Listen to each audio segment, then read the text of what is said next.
সেই সময় তো কইলাম না ইনসাইড স্টোরি। আমি তো জানি না, জানি তো কি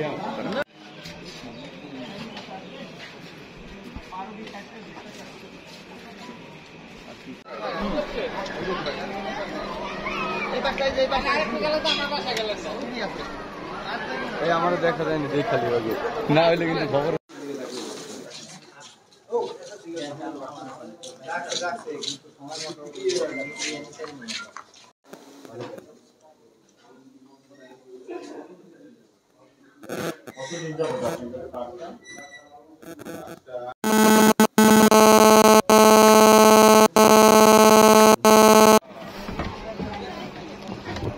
Ready, 1, 2, 3.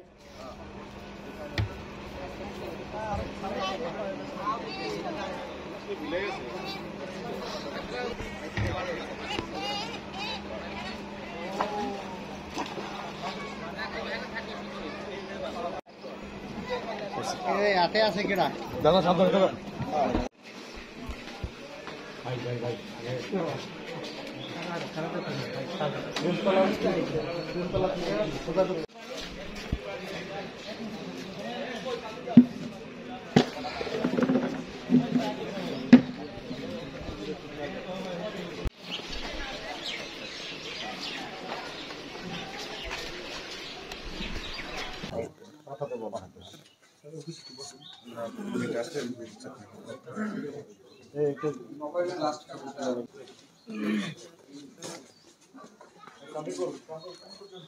কাছাকাছি এই রুটে ঢুকতে ভাই আমাদের কাজ করতে দেন, আমাদের কাজ করতে দেন, আমাদের কাজ করতে দেন।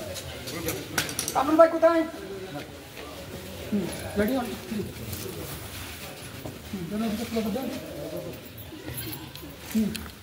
এটা পিছনে নেন ভাই।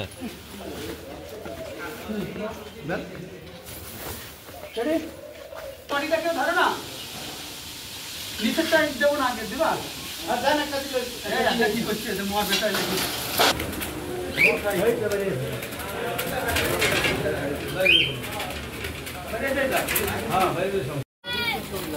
আমরা দিয়ে দিব না আপনাকে, আমাদের ক্যামেরা দিয়ে দিবে, দিয়ে দিব। আচ্ছা ছেড়ে দিন, আমরা রেডি। হ্যাঁ হ্যাঁ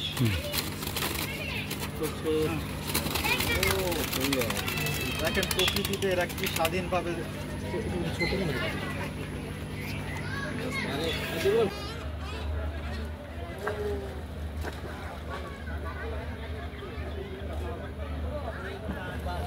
ও পুরো ফিল পাই যাচ্ছে সেই একটা জীবন ফেরত পাইনি।